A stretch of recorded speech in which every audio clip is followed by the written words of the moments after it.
Welcome, everyone. In today's story, we're not just going to teach you English. We're going to change how you see it forever. This is not a lesson. It's not a grammar class. This is the real story of a boy who started with nothing. No fluent English, no confidence, no voice. But today, he works in a global company, speaks fearlessly, and inspires millions to never give up on themselves. If you've ever felt shy, nervous, or scared to speak English, if you've ever stayed silent even when you had something to say, if you've ever thought you're not good enough, this story is for you. And I promise, it will change something inside you. So stay with us till the end, because as you listen, you won't just learn how Liam mastered English. You'll learn how you can do it too. And if you're serious about your journey, subscribe to our channel right now, because every video we make is not just about English. It's about your future. Now let's begin with the story of a boy named Liam. My name is Liam, and for a long time, I was silent. Not because I had nothing to say, but because I didn't believe I had the right to say it in English. I grew up in a small town where nobody spoke English. We had one internet cafe, no English classes, and people laughed at you if you tried to speak like someone from outside. My father worked in a small garage. My mother sold bread from home. They worked harder than anyone I know, but they never had the chance to dream big. But I did. I had a dream. I wanted to become a designer, a real one, someone who could work with international companies, show ideas to the world, and present confidently in English. But every time I tried to speak, my throat closed, my heart raced, my mind said, "You're not ready, you're not enough, stay quiet." This is the story of how I broke that silence. This is the story of how I trained my mouth, changed my mind, and rebuilt my voice. Word by word, day by day. Not perfectly, but powerfully. If you've ever been afraid to speak in English, I know your pain, but I also know your power. So let me take you back to the beginning. Part 1. I stayed silent because I was scared. It started in school. I was 15. One day, the English teacher pointed at me and asked me to read a sentence from the book. I knew the words. I could read them in my head. But my mouth refused to open. I looked at the page, then at her, then at the class. And then I said nothing. People laughed. Someone said, "He doesn't know English." But the truth is, I did. I just didn't know how to speak it out loud. That day, I made a decision. Not on purpose, but deep inside. I decided, it's safer to be silent. From that moment, every English class felt like torture. I avoided eye contact. I prayed the teacher wouldn't ask me. And when someone asked me a question in English, I just nodded or smiled. But the silence didn't end at school. It followed me everywhere. In shops, I avoided speaking to tourists. Online, I never joined English chats. At home, I stayed quiet, even though my dreams were screaming inside me. One night, I watched a YouTube video of a guy presenting a design to a client. He spoke fluent English. He explained everything with confidence. He smiled. He belonged. I paused the video and just sat there. Because I knew I could make designs like that, but I couldn't speak like that. And that broke me. At 17, I applied for a remote internship. They liked my design portfolio. They invited me to a Zoom interview. In English. I said yes. But inside, I was shaking. When the call began, the interviewer said, "Hi Liam, how are you today?" Simple line, but I froze. I tried to speak, but the words didn't come. I smiled awkwardly, then said in broken English, I fine, thank you. My voice cracked. My chest was tight. He was kind. He continued the interview. But I already knew. The job was gone. Not because I wasn't talented, but because my silence spoke louder than I did. People think not speaking English means you're not smart. But that's not true. I had ideas. I had dreams. I just didn't have a voice. And it wasn't because I didn't learn. It was because I didn't practice speaking. I had studied vocabulary. I had watched videos. But I never trained my mouth. I never practiced out loud. I never felt safe to speak. So I stayed silent. Not because I wanted to, but because fear had become my language. After that Zoom interview, I didn't leave my room for hours. I turned off my phone. I closed my laptop. I didn't even cry. I just stared at the wall. Empty. I kept hearing that moment over and over in my head. Hi, Liam. How are you today? And then, the silence. That one question destroyed months of work, hours of effort, and all the hope I had. And the worst part? I understood everything he said.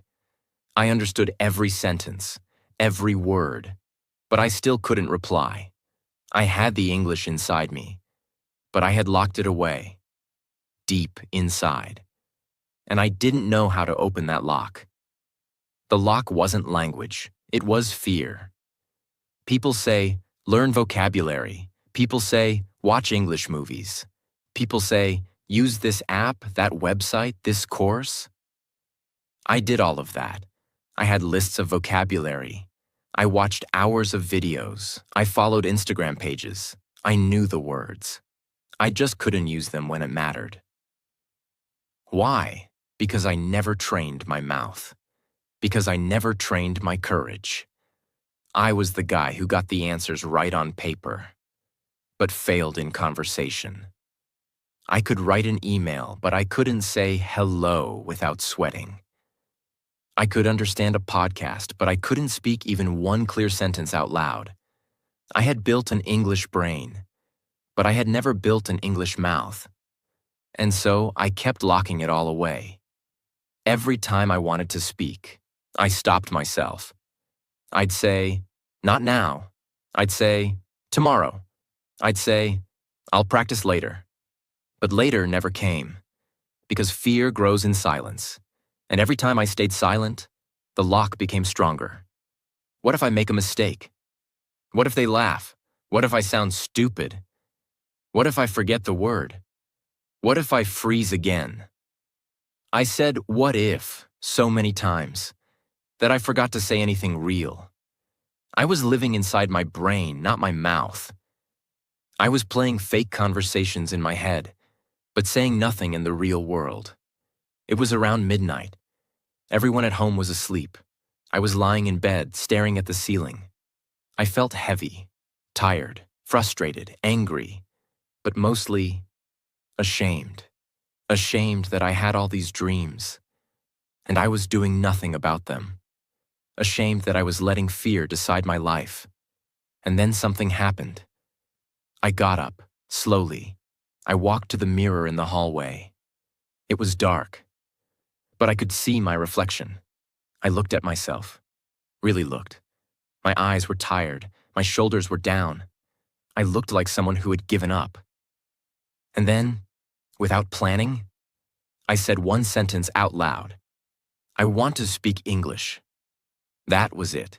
No fancy words, no long lines, just that one sentence. And when I heard my own voice, I felt something break, something shift, because for the first time, I had spoken not to impress someone, not to answer a question, not to pass a test. I had spoken for me. I know it doesn't sound dramatic. I didn't give a speech. I didn't sing a song. I just said one sentence in the mirror. But that sentence was a key. It didn't open the door fully. But it made me believe. Maybe the lock isn't as strong as I thought. I used to think fear meant I wasn't ready. But now I know. Fear is just a sign that something matters. And English mattered to me. Not for grades, not for likes, but for freedom. So I made a promise that night. Every night, I will say at least one sentence in English, even if I whisper, even if I stutter, even if I forget the words. One sentence, one voice, one chance to get stronger. No one saw me. No one clapped. No one congratulated me. But I knew. Something had begun. The silence was still there. But now, so was the sound of my voice. Part 2. The sentence that set me free. After I said that first sentence in the mirror, I want to speak English. I didn't sleep much that night. Not because I was scared, but because for the first time in years, I felt a spark. It was small, quiet, but it was there. Hope. And I kept hearing my own voice in my head. It wasn't perfect. It wasn't fluent. But it was mine. The next morning, I woke up earlier than usual.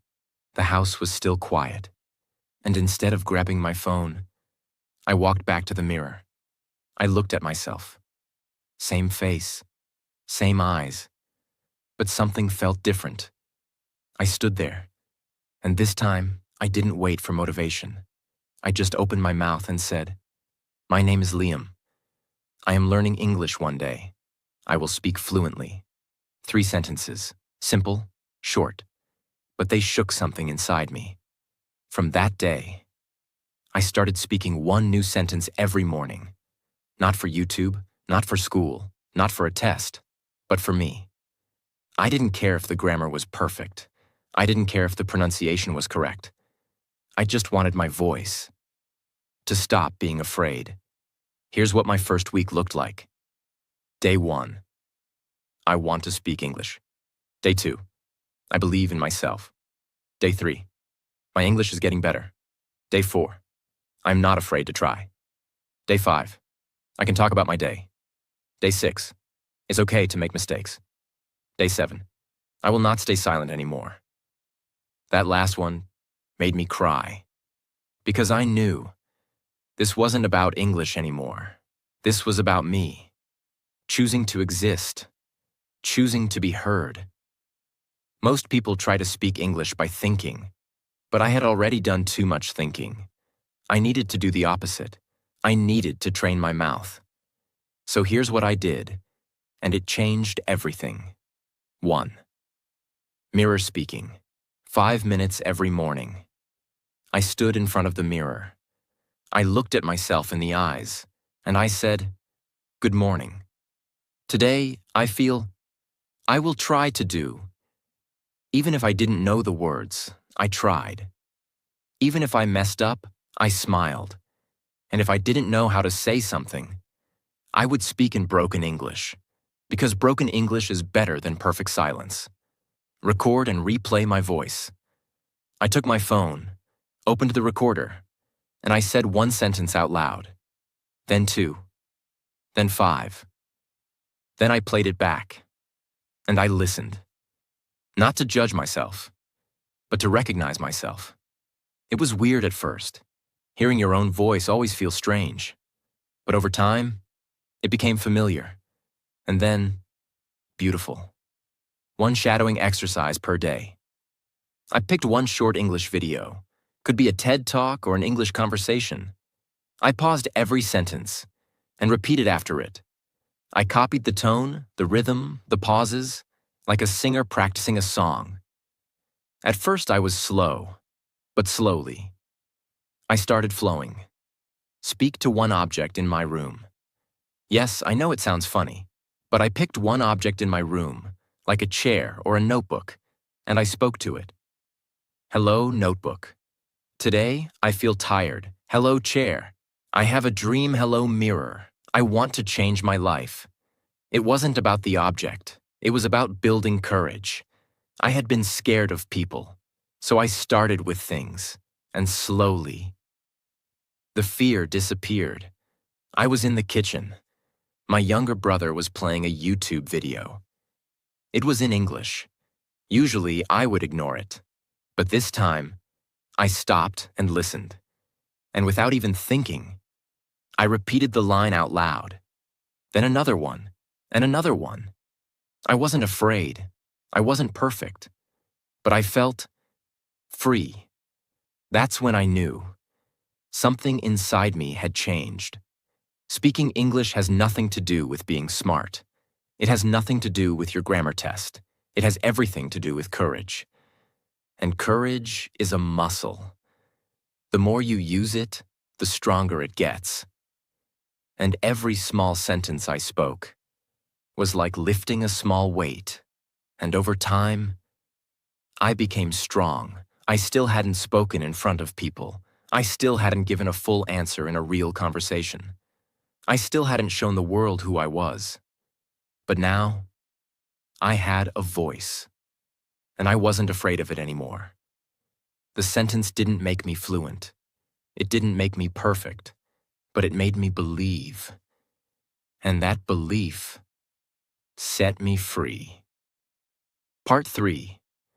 I trained my mouth, not my grammar. After 2 weeks of whispering sentences in the mirror, something strange happened. I started missing my practice. It wasn't a task anymore. It wasn't homework. It became a part of me. Every morning, my feet walked to the mirror before my mind even woke up. It became a habit, a small daily conversation with myself. In English. I still wasn't fluent. I still made mistakes. I still stuttered sometimes. But I could feel something changing.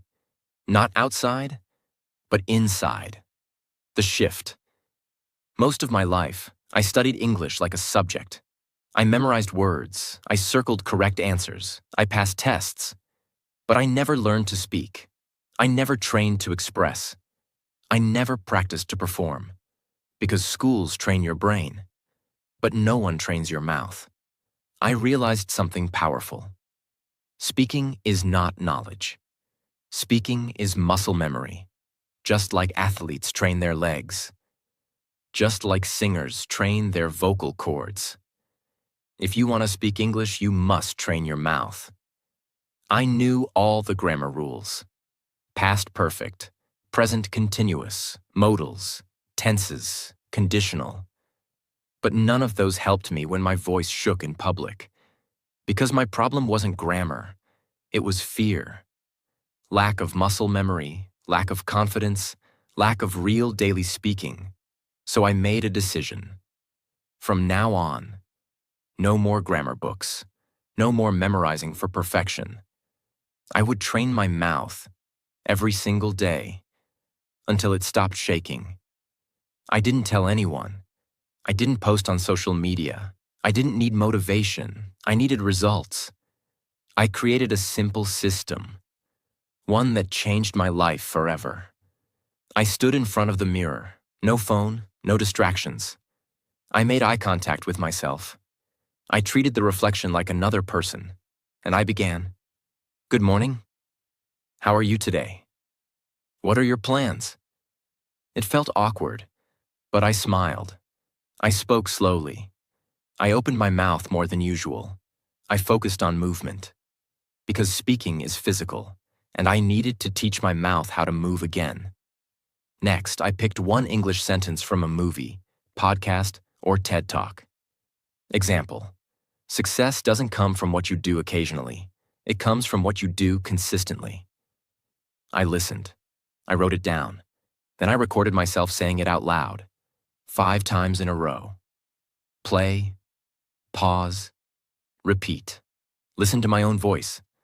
Fix the flow, train the rhythm. No one else needed to hear me. I was building muscle, building confidence, building rhythm.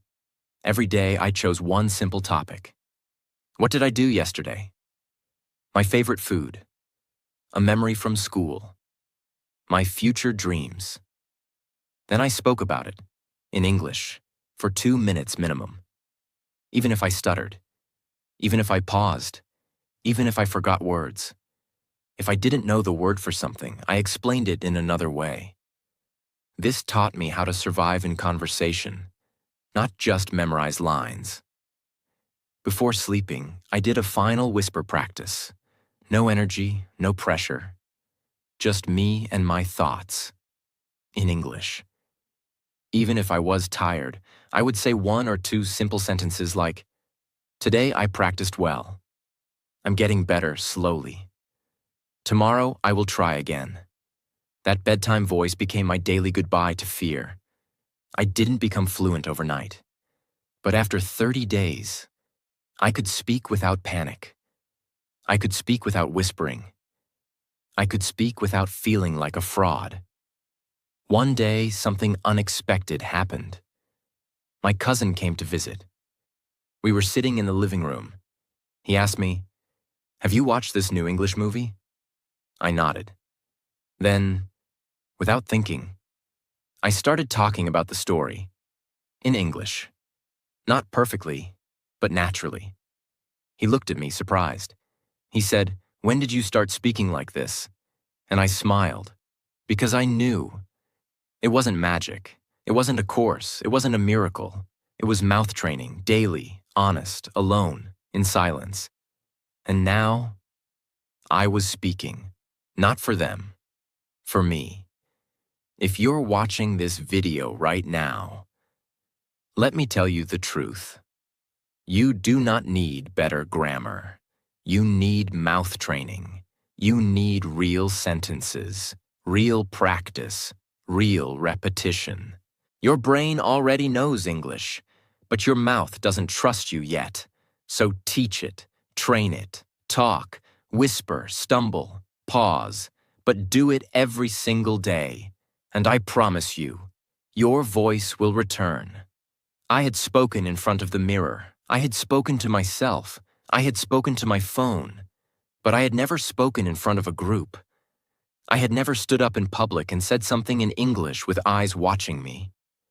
And deep inside, that fear was still there, waiting, whispering, "What if you freeze again? What if they laugh? What if you fail again?" And then one day, the opportunity came. It was a simple presentation in class, just 60 seconds, just one topic. But it was enough to shake my hands.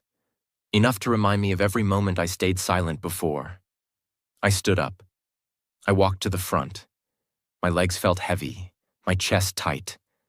My name was called. And I opened my mouth. It was a Thursday. The air in class felt heavy that morning, like something big was about to happen. Our teacher stood in front of us and said, "Tomorrow, each of you will give a short talk in English." My heart dropped. I tried to act normal, but inside, I was frozen. I felt it immediately. The old fear. It came back fast, like a wave.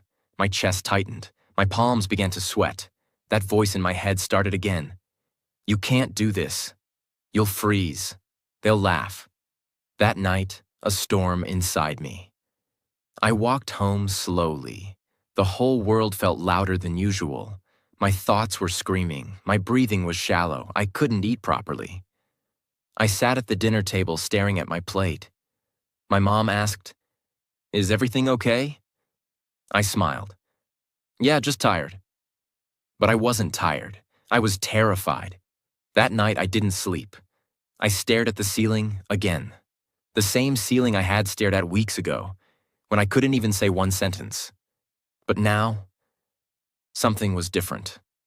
I wasn't just afraid. I was also ready. At 2:13 a.m., I got out of bed.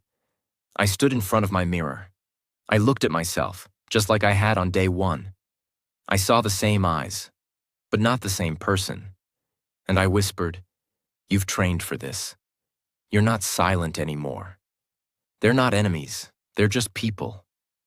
You have a voice now. Use it." And then I said my lines, the ones I would say the next day, again and again and again. My mouth still shook, but it didn't close. That was enough for me. The next morning, my hands were cold. My stomach felt empty, even after breakfast. We reached school. Everyone was nervous. People were flipping notebooks, repeating sentences, whispering to themselves. I just sat quietly, not because I was calm, but because I was preparing for war. The teacher called out the first name, then another, and then I heard it. Liam. I stood up. My legs felt like they weighed 100 pounds. I walked slowly to the front of the class. My teacher smiled. The students were watching. Some leaned back. Some were scrolling their phones. But I noticed one thing. Everyone was silent. I had been scared of that silence for years. But this time, I was standing inside it. I looked up and I said, "Good morning. My name is Liam." My voice cracked slightly.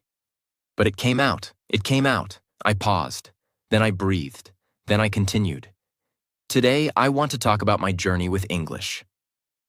Someone raised their eyebrows. Someone whispered, "Oh, okay."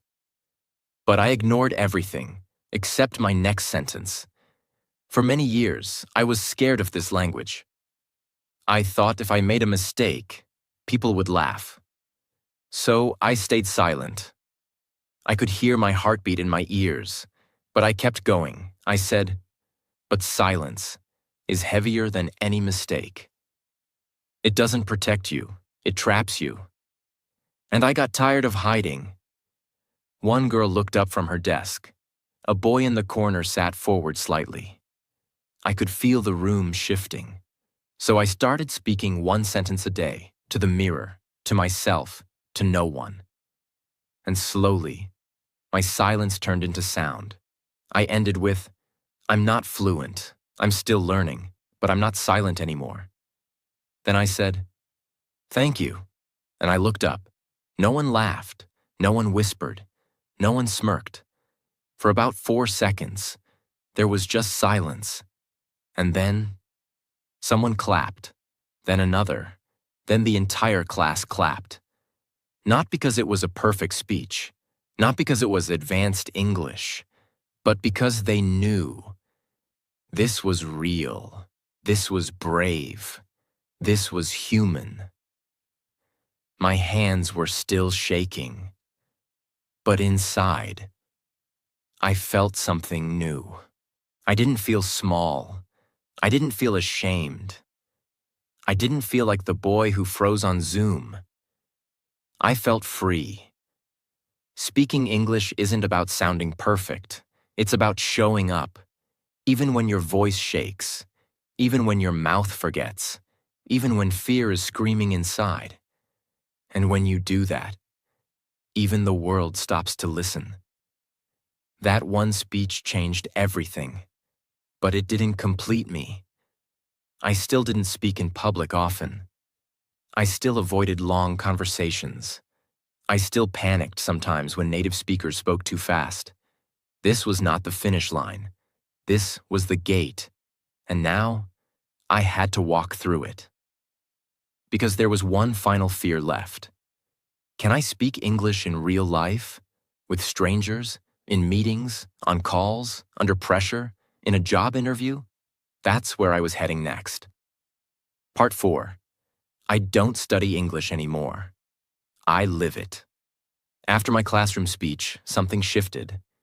It wasn't the way people looked at me. It wasn't their applause. It wasn't the praise from the teacher. It was something deeper, something I never expected. I had finally heard my own voice. For years, I lived in my head. I had dreams, ideas, questions, opinions, but I never let them out. Because I thought my English had to be perfect first. But that speech taught me something powerful. You don't need perfect English to be heard. You need real courage to be real. But after that day, I faced a new challenge. A bigger one. Could I speak outside the classroom? Could I speak when no one was guiding me? No one was expecting a presentation? No one was waiting for a speech? Could I speak in life? This question haunted me, because school was safe, school had structure, School had silence and rules, but life was chaos, fast, unpredictable, real. And real is where English learners break. I didn't want to break. I wanted to grow. So I made a new promise to myself. From now on, I will not study English. I will live it. It happened when I was walking alone near the bus station. A tourist, probably from the UK, looked lost. He was holding his phone, scanning the street. He looked around and asked in English, "Hey, do you know where the Central Market is?" I froze. Not because I didn't understand. I understood every word. But my brain hesitated. This was not a school question.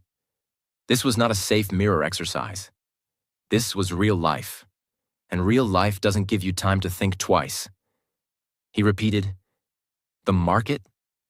And in that moment, for the first time, I decided to act, not overthink. I said, "Yes, just go straight, then second left." My words were slow, broken, simple, but they came out. He smiled. "Perfect.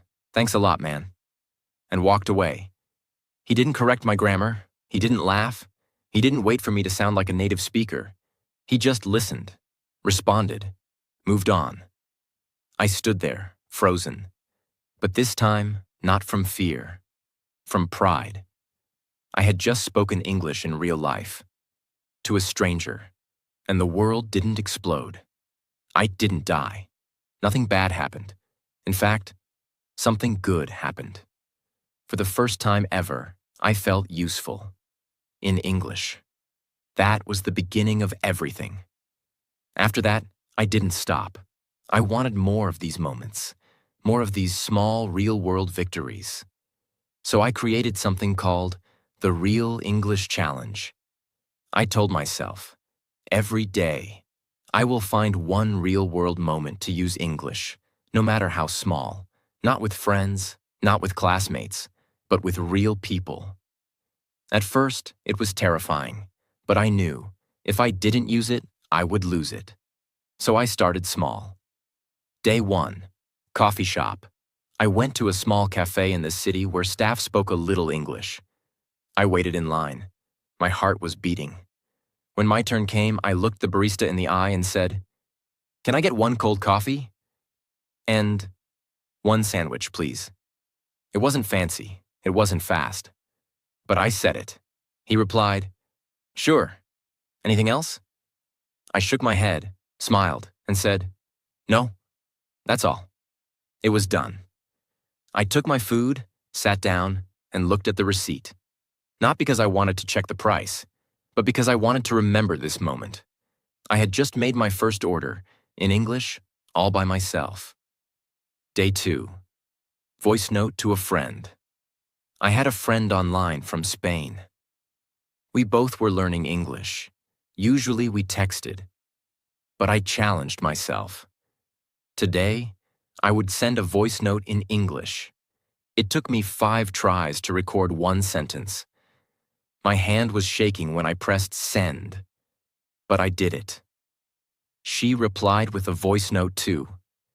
And that was the beginning of our real English conversations. Not fake ones, not textbook ones. Real friendship, real mistakes, real growth. Day 5. Talking to myself in public. Yes, it sounds weird, but I started walking in the street and pretending I was on a phone call. In English. I'd say things like, "Yeah, I'll be there in 20 minutes. I just had a coffee. Weather is nice today." "Oh, really? That's great. Tell me more." No one paid attention, but I knew what I was doing. I was breaking the fear of speaking in public. And slowly, my voice became natural, comfortable, normal. Day 12. Tourist translation. A group of travelers were struggling to understand the bus schedule. I saw them asking someone, but no one helped. I walked up and I said, "Do you need help?" One of them said, "Yes, we're trying to get to the museum."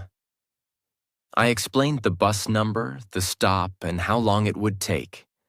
They smiled, thanked me, and said, "Your English is really good."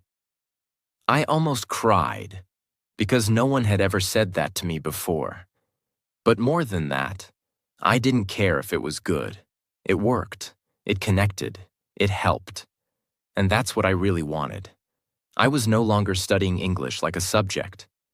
I was using it to help people, communicate, make friends, express opinions, ask questions, order food, laugh, live.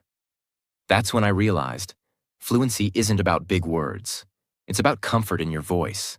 And that comfort only comes through action, not theory. One day I was brushing my teeth, and I noticed something strange. My thoughts were in English. Simple ones, like, I should buy toothpaste. I hope the store is still open. Don't forget your phone. But they weren't in my native language anymore. I was living inside English, not just learning from outside. That moment changed everything. Because now I wasn't speaking English to impress someone. I wasn't speaking to pass a test. I was speaking because this was who I had become. Everything was getting better. My confidence was growing. I was no longer scared of English conversations. But then, one email changed everything. It was an opportunity to apply for a remote internship with a global design company. They needed someone who could present designs, work with an international team, and communicate in English daily. I had the skills. But the interview? It was going to be on video, in English. And suddenly, the fear returned. But I wasn't that boy anymore. The one who froze, the one who ran, the one who hid. Now I had a voice, and it was time to use it for something that could change my life. The job interview was just days away, and I was about to face my biggest test yet. Not a grammar test, not a pronunciation challenge, but a test of everything I had built. From silence, from fear, from effort, from belief. When I got that email, I didn't smile. I didn't jump. I didn't scream or celebrate. I just stared at the screen. Because I knew what this meant. It meant my time had come. No more mirror practice. No more pretending I was ready. No more small conversations. This was real. This was big. This was everything I had dreamed of. A real interview, in English, for a remote internship at a global design company. And the video call was scheduled for Friday. I had 4 days, just 4 days, to prepare for something that might change my entire life. And yes, I was scared, but I wasn't the same Liam I used to be. I was scared, but ready. Day 1, strategy begins. That night, I sat with a notebook and wrote a single sentence at the top of the page. What will they ask me, and how will I answer? Then I imagined every possible question they could ask in the interview. I didn't Google a list. I didn't copy answers from the internet. I used my own mind, my own understanding. Here's what I came up with. Tell us about yourself. Why did you apply for this internship? What kind of design work do you enjoy? Have you ever worked in a team before? What are your strengths? What are your weaknesses? Where do you see yourself in 5 years? Are you comfortable working in English? I wrote each one down on a separate page. Then I wrote my answers. Slowly. In simple English. No fancy words. No overthinking. Just honesty. But writing wasn't enough. I had to speak. So I stood in front of the mirror, opened my phone's voice recorder, and started practicing. One answer at a time. Again and again and again. And after each recording, I listened. I didn't hate my voice anymore. I just observed it. I fixed my speed. I repeated words I didn't pronounce well. And every time I made a mistake, I just started again. This time, I was not practicing to impress. I was practicing to stay calm, focused, and honest under pressure. Day 2. Building fluency under pressure. I knew the biggest challenge wasn't the words. It was the pressure. The moment when fear grabs your throat and even the words you know disappear. So I created a new practice technique. Answer under countdown. I set a 5-second timer. I looked at a question, and when the timer ended, I had to start answering. No time to think, no time to prepare. Just speak. Whatever comes out. It was difficult. At first I paused too much. I said, too many times. I forgot what I was saying mid-sentence, but I kept going. Because this was the reality of interviews. They don't wait. They don't slow down for you. You have to show up with your truth, even if it's not perfect. Day 3. Real practice with a stranger. On day 3, I did something I had never done before. I booked a free mock interview with the trainer online. It was a 20-minute Zoom session where they pretend to be an interviewer and ask you real questions. In English. It cost nothing, but it would cost me everything emotionally. Because I knew this would be raw, this would be real, this would be uncomfortable. And it was. The woman on the screen smiled and said, "Hello, Liam. We'll begin now." My voice shook. She asked, "Tell me about yourself." And suddenly, my mind went blank. I had practiced this question 100 times. But still, I froze. I took a breath and said, "My name is Liam. I am a designer. I learning English, and I want to grow. I work hard." I messed up grammar. My words were slow. My confidence dropped. But she didn't stop me. She said, "Great, keep going." And I did. By the end of the mock interview, I had answered all questions. Not perfectly, but I had finished. And the trainer smiled again and said, "You have potential, Liam. You're honest. That matters more than big words." I closed the laptop and exhaled. I had failed the fake interview, but I had passed something more important. The fear of trying. Day 4. Silence before the storm. The night before the interview, I didn't touch my phone. I didn't open Instagram. I didn't watch any videos. I just sat alone and reflected.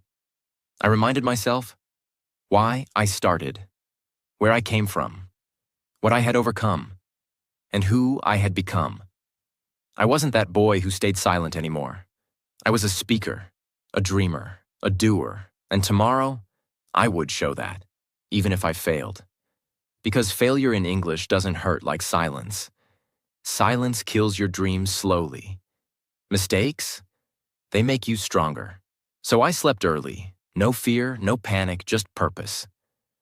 The interview day, Friday morning, 9:47 a.m.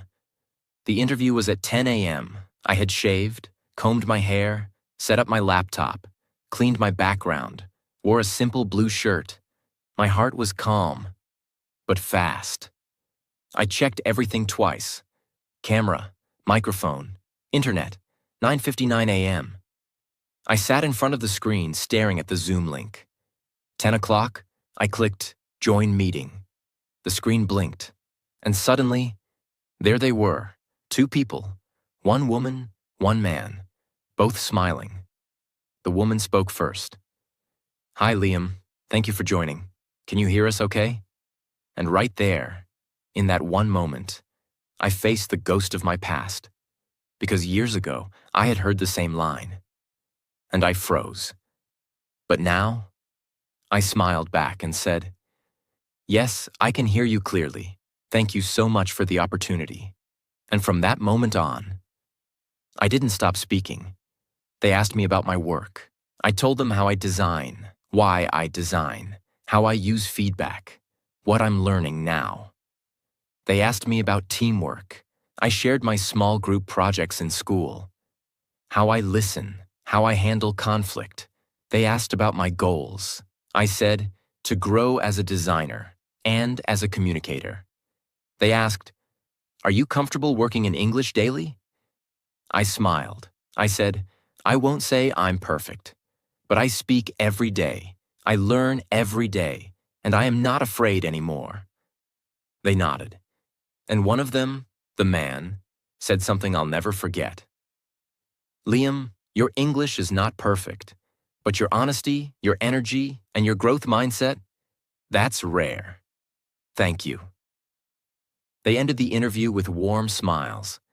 I closed the laptop, and for the first time in my life, I cried.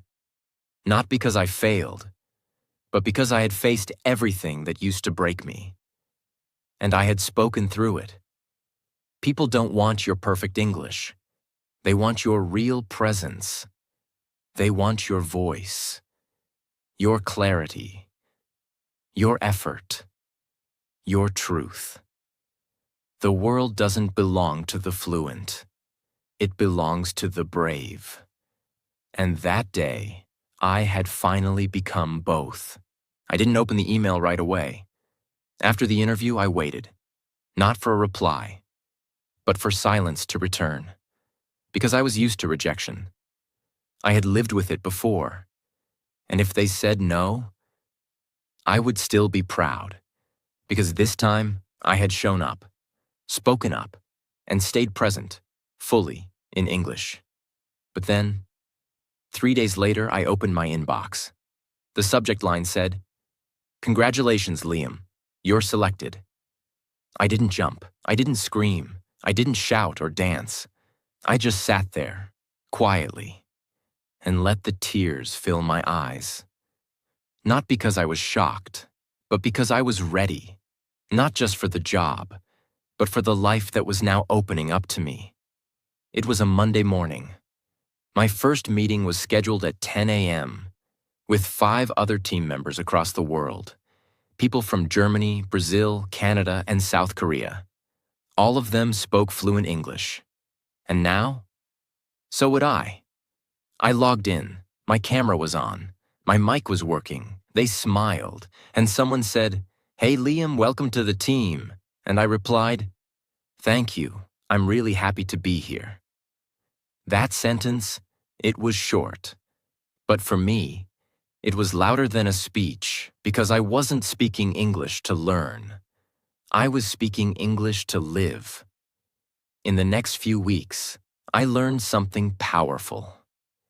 English was no longer a task. It had become my tool, not something I studied, something I used every single day. I was speaking in team meetings, daily emails, feedback calls, brainstorming sessions, design presentations, chat groups. And the most beautiful part? I was not perfect, and no one expected me to be. In fact, my boss once told me, "Liam, your English is clear and human." That's more important than being advanced, and that sentence gave me more strength than any textbook ever could. There were moments, little ones, that told me I had finally crossed over. Like when I was leading a project presentation, and someone interrupted me to ask a question. In the past, that would have scared me. But now? I smiled, nodded, and said, "Sure, let me explain that part again." I didn't panic. I didn't freeze. I just spoke. There was another moment. One of my teammates messaged me privately and said, "Your feedback in the meeting really helped." You explained it very clearly. I reread that message 3 times.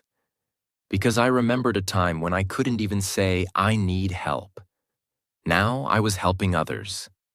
In English. That's when I realized I hadn't just learned to speak. I had become someone new. Before, I used to think in my native language, translate it in my head, then speak in English. But slowly, without even noticing, that stopped. I was now thinking in English, feeling in English, responding in English. writing in English, dreaming in English. Not perfectly, but naturally. And I didn't force it. I just lived it. Because when you use a language daily, not for school, but for life, your brain adapts. It starts to feel like home. And for the first time, English felt like home. I wasn't learning anymore. I was living. I started watching documentaries in English, not for practice, but for joy. I read blog posts and books without checking the dictionary every second. I commented on international forums. I joined global communities. I was speaking with designers in other countries, making friends, having inside jokes, sharing feedback, giving opinions, all in English. And not once did I say, "Sorry for my English." Because I had nothing to be sorry for. This was my voice now. This was my language too. I had earned it, and I was using it, proudly. Something deeper, something more powerful than fluency, a sense of identity. I was no longer the boy who stayed quiet in class, or the one who avoided eye contact in English shops, or the one who smiled and nodded without saying a word.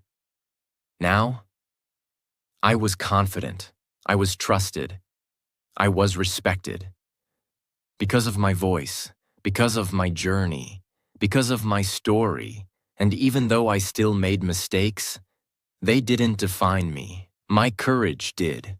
If you're watching this video and you feel scared to speak, if you've been stuck in silence for months, years, if you think you'll never become fluent, I want to tell you the truth. You don't need magic. You don't need perfection. You don't need to become someone else. You just need to start. Speak one sentence today. Whisper it if you have to. Say it to yourself. Say it in front of a mirror. Record it. Repeat it. But say it. Because every time you speak, you are telling the world, I am not invisible. I have a voice. I am becoming. I had come a long way. From a small town with no English teachers, no role models, no one to correct me, to a global design internship, meetings, projects, recognition. And for the first time in my life, I was not just speaking English, I was living in it. But one part of my journey was still unfinished. Something that had been with me since the very beginning. My father. The man who once said to me, "People like us don't need English." The man who believed that broken English meant broken pride. The man who watched me fail, fall, and disappear into my room every time I couldn't say a sentence. He didn't stop me, but he never encouraged me either. I hadn't been home for almost a year. I had been working remotely, earning in dollars, speaking daily with global teams. And now, finally, I returned. Same village, same streets, same house. But I was different. I wasn't nervous about the language anymore. But I was nervous about one thing. Would my father be proud of the person I became? Would he understand what I had fought for? Or would he still think, he just learned a language? What's the big deal? He was sitting outside, on the old wooden bench, same place he always sat. I walked up to him. He looked at me. "You look different." I smiled. "I feel different, Dad." There was silence, not uncomfortable, just unfamiliar. He looked away. Then, with his eyes still on the ground, he said, "I saw your interview clip, the one your company posted." My heart skipped a beat. "You saw that?" He nodded slowly. "You were speaking, all in English, confident, calm, like one of them." I waited. I didn't know what would come next. And then he said, "I was wrong." I looked at him, not sure what he meant. I thought English was just a foreign language, a show-off skill, a waste of time. He paused. "But I saw something else. I saw the world listening to you. I saw respect in their eyes. I saw pride." He finally turned and looked at me. And I felt proud, too. I felt my chest tighten. This was the moment I had dreamed of. Not applause, not certificates, not promotions, just this. My father sitting on a wooden bench saying, "I'm proud of you." That night I sat alone in my room. I opened my old notebook, the one where I wrote my first English sentence. My name is Liam. I want to speak English. I touched those words like they were ancient magic, because they were. That one sentence had changed my life. That one dream had led me here. My life today. Today, I work full-time for a global design firm based in Amsterdam. I manage international teams. I lead client meetings. I give presentations. I write reports. I speak on podcasts, all in English. My salary is $5,200 per month. I send money home. I help my sister pay for college. I built a new room for my parents. But more than money, I brought something home that we never had before. Hope. I used to think the victory was fluency, but now I know. The real victory is courage, consistency, confidence. Not fancy words, not perfect grammar, but the willingness to speak when your voice shakes. That's what changes lives. That's what changed mine. If you're still watching this video, I want you to know something very simple. It is possible. Even if you come from a small village, you have no English environment, you feel embarrassed, you make 100 mistakes, it is still possible. Because I started from zero, and I made it here. Not because I was special, but because I never gave up. Train your mouth, train your mind, train your courage. Speak even when no one is listening. Practice even when no one believes in you.